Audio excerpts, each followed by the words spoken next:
Shalom Sakura 5. Bagaimana kabar saudara? Saya berdoa sungguh semua kita terpelihara roh, jiwa, dan tubuhnya di dalam Kristus Yesus. Hari-hari ini kita masih belum bisa beraktivitas seperti biasanya, dan minggu ini pun kita masih beribadah di rumah kita masing-masing. Saudara, saya sungguh merasakan bahwa hari-hari ini Tuhan sedang melatih setiap kita umat Tuhan untuk menjadi tentara Allah yang gagah perkasa, yang tidak takut menghadapi apapun juga. Seorang tentara Allah itu, saudara, karakteristiknya adalah orang yang pemberani, saudara. Mereka menjadi orang yang memiliki disiplin yang tinggi, bahkan mereka adalah orang-orang yang tidak mencintai nyawa mereka sampai kepada maut. Di Wahyu 12 ayat 11, sungguh anak-anak Tuhan yang mengasihi Tuhan, yang tidak mencintai nyawa mereka sampai kepada maut, mereka lah yang akan mengalahkan sungguh si iblis itu lewat kuasa darah anak domba dan lewat kesaksian kita akan mengalahkan iblis itu, saudara. Saya akan menceritakan suatu kesaksian buat saudara. Beberapa bulan yang lalu, tepatnya bulan Desember pertengahan, ada satu kejadian yang menimpa saya. Ketika bangun tidur, saya mau beraktivitas seperti biasa. Kalau saya beraktivitas, saya mau ikat rambut saya begitu ya. Nah, ketika saya mau ikat rambut saya merasa kok di sebelah sini saya kok licin-licin ya, saudara. Terus saya ngaca terus saya lihat, ternyata saya menemukan hal ini, saudara. Ya, ternyata saya mengalami kebotakan, saudara, di belakang sini. Lumayan besar, ukurannya sekitar hampir 6 cm kali 3 cm lebih ya. Lumayan besar, itu segenggam rambut sepertinya. Nah, pertanyaannya, kemana rambut itu? Saya kemudian langsung ke kamar tidur waktu itu. Saya coba cari, mungkin ada rambut yang jatuh, yang rontok di kasur saya, di bantal kepala saya cari, tidak ada. Terus saya cari di lantai, di kamar mandi, nggak ada, biasa aja gitu, saudara. Saya tanya kepada asisten rumah tangga saya, ada banyak rambut rontok nggak, Mbak, belakangan hari ini? Enggak, biasa aja Ci, katanya. Nggak ada yang rontok, normal-normal aja, kata dia. Kalau nyapu biasa aja sampahnya. Terus saya berpikir, loh, kok bisa hilang ya rambut saya tiba-tiba rontok yang begitu banyak ya? Itu banyak sekali soalnya. Karena saya juga tidak merasa di hari-hari sebelumnya kalau saya ikat rambut licin, enggak. Jadi pas hari itu ketika saya sadar, sepertinya di hari itulah rambut saya baru berasa botaknya. Jadi bukan proses yang rontok sedikit-sedikit, enggak seperti itu. Setelah saya tahu itu, saudara, saya sempat duduk dulu, menenangkan diri dulu, dan saya tanya, ada apa ini Tuhan? Dan firman Tuhan kemudian muncul dalam hati saya. Tuhan mengingatkan saya bahwa bahkan tidak ada selai rambut pun jatuh kalau bukan seizin Tuhan. Amin, Tuhan. Kita kalau udah dengar firman Tuhan atas setiap tantangan, setiap masalah kita, kalau udah ada firman di situ, udah kita pasti akan merasa satu ketenangan, satu kedamaian di dalam diri kita, karena kita tahu ada Tuhan di sana. Saya cukup tenang menghadapi itu. Ya, sempat kaget sebentar, tapi ketika firman berbicara, ya udah, saya jalan hidup saya. Terus ada saudara saya yang memberikan saran, coba pakai minyak herbal ini. Oke, saya coba ikuti. Saya beli minyak herbal itu, murah, saudara, cuma beberapa puluh ribu. Sampai sekarang pun minyak itu masih ada, walaupun saya pakai setiap hari. Saya juga pakai hair tonic biasa yang ada di minimarket, saya saya pakai setiap hari. Nah, setelah itu beberapa hari kemudian kebetulan tuh saya memang mau ke dokter. Jadi ketika saya mau ke dokter, kebetulan memang dokter kulit ya, saya sekalian tanya nih, "Dok, kenapa? Ada apa dengan rambut saya kok hilang?" Jadi saya bertanya. Ternyata waktu itu dokternya menjelaskan kepada saya. Ternyata di kedokteran itu ada istilah one night hair disappear. Satu malam rambut hilang. Saya bingung, saudara. Mungkin saudara juga baru pertama kali dengar istilah ini. Maksudnya apa, Dok? Satu hari rambut hilang. Soalnya rambut saya temukan tidak ada yang rontok, tidak ada yang segenggam copot begitu. Terus kata dokternya memang tidak seperti itu, jadi memang hilang. Maksudnya, Dok, itu rambut saya masuk lagi ke dalam kepala saya gitu. Enggak, kata dokternya, bukan begitu, bukan, tapi memang hilang. Jadi maksudnya hilang, Dok? Iya, benar-benar hilang. Saya berpikir, saudara, memang saudara ya, hidup kita ini terlalu ajaib sebetulnya, saudara. Jadi ketika saya mendengar penjelasan dokter yang juga cukup membingungkan sebetulnya, tidak menjawab pertanyaan, saya menjadi semakin sadar bahwa hidup kita ini sungguh di dalam kontrol Tuhan. Kita nggak bisa mengontrol hidup kita. Hanya Tuhanlah yang bisa mengontrol semuanya, saudara. Kata Tuhan, satu helai rambut pun Dia tahu, saudara. Jadi ketika saya menerima firman ini, saya juga percaya begitu banyak rambut saya nggak tahu, mungkin ada ribuan kali yang jatuh, yang hilang. Ini Tuhan pasti tahu kemana hilangnya. Ya sudahlah, ya Tuhan tahu. Jadi saya tenang, saudara. Kemudian dokter sempat berkata waktu itu, kabar baiknya di kebotakan saudara di sini, ibu ini ada tanda rambut-rambut halus ya. Jadi nggak licin, jadi ini kemungkinan tumbuhnya itu besar. Jadi ibu nggak usah khawatir, katanya waktu itu. Saya sempat bertanya sih, Dok, kenapa sih penyebabnya? Mungkin karena ini, kata dokternya. Pertama, ibu ada ke tempat potong rambut yang ramai, jadi mungkin tertular atau virus atau apalah ya jenis itu. Terus saya bilang enggak. Atau karena stres berat. Saya rasa juga tidak begitu, saudara.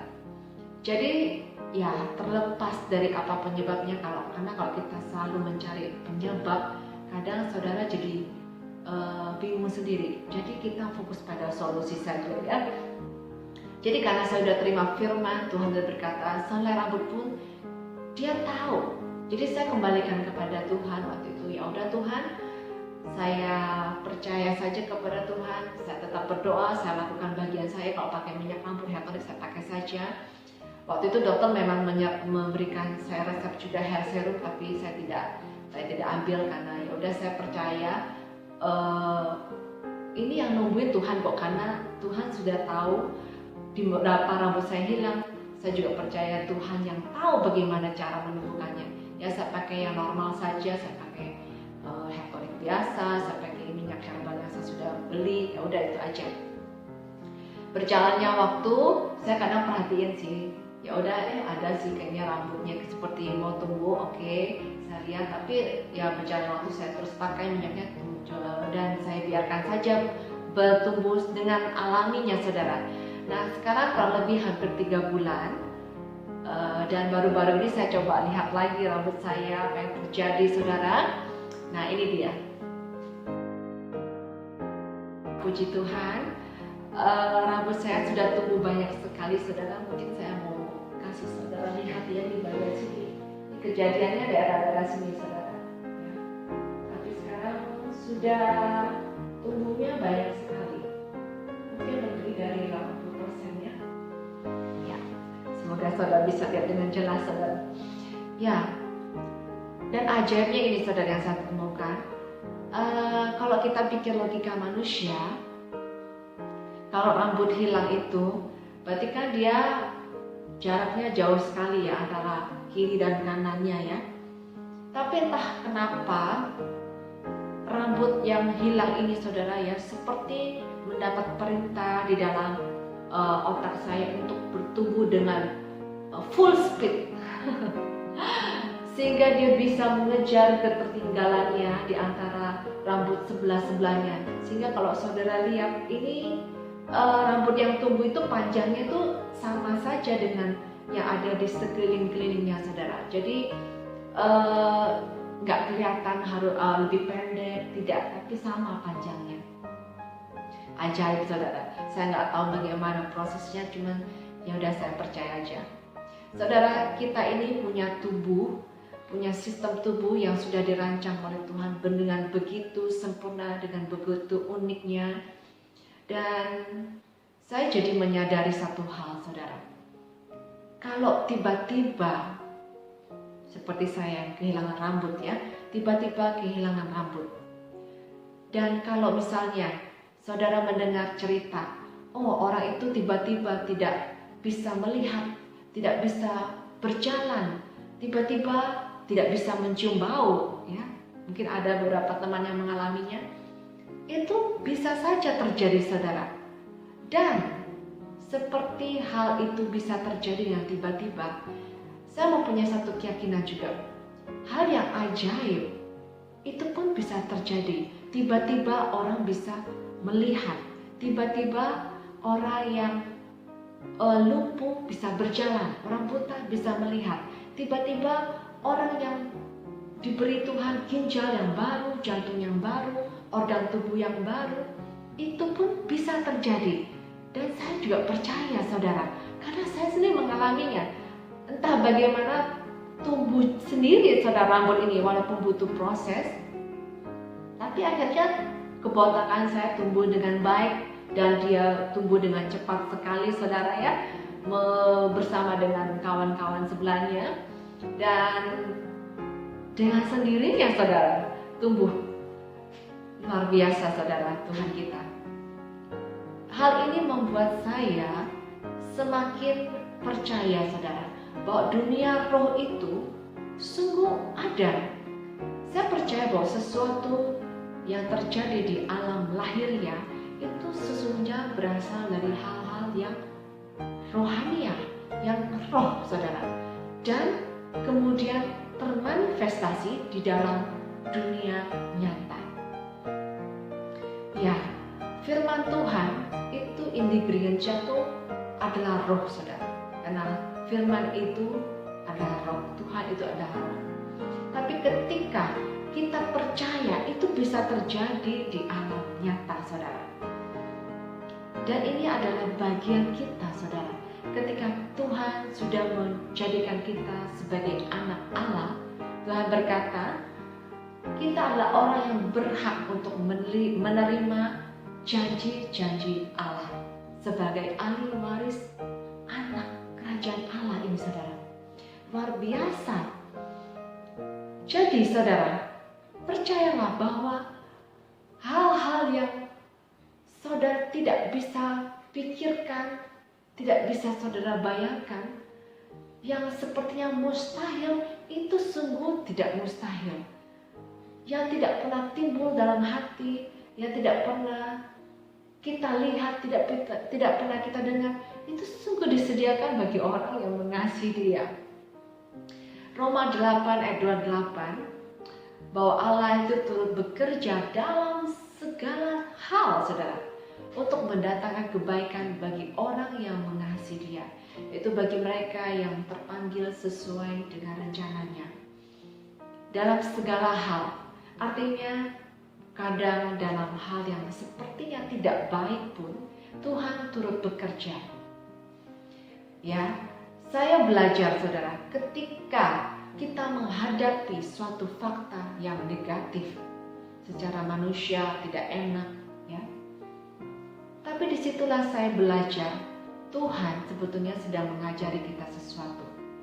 Jadi fakta negatif itu memang tidak kita aminkan sebagai menjadi fakta kebenaran. No, karena hanya firman Tuhan yang harus jadi fakta kebenaran dan menjadi fakta yang permanen dalam hidup kita. Tetapi kalau ketika kita diizinkan Tuhan menghadapi suatu tantangan, sesuatu hal yang negatif di depan mata kita, reaksi kita pertama, saudara, jangan takut. Saudara terima hal itu, tapi bukan menerimanya sebagai fakta kebenaran. Saudara terima hal itu tujuannya untuk apa? Satu, ini yang saya pelajari, itu untuk mengetahui di manakah posisi kita seharusnya, di manakah posisi kita yang ada saat ini. Karena kalau kita takut menghadapi fakta negatif itu, berarti ada yang salah dengan posisi di mana kita berada saat ini. Kalau kita berada di posisi di mana Tuhan ada, saudara mungkin sempat takut, tapi takutnya 5 detik saja. Tapi setelah itu saudara akan tenang, karena ada firman-Nya, dan saudara tahu ada Tuhan yang menyertai kita, karena Dia sudah berjanji Dia akan menyertai kita sampai pada kesudahan zaman.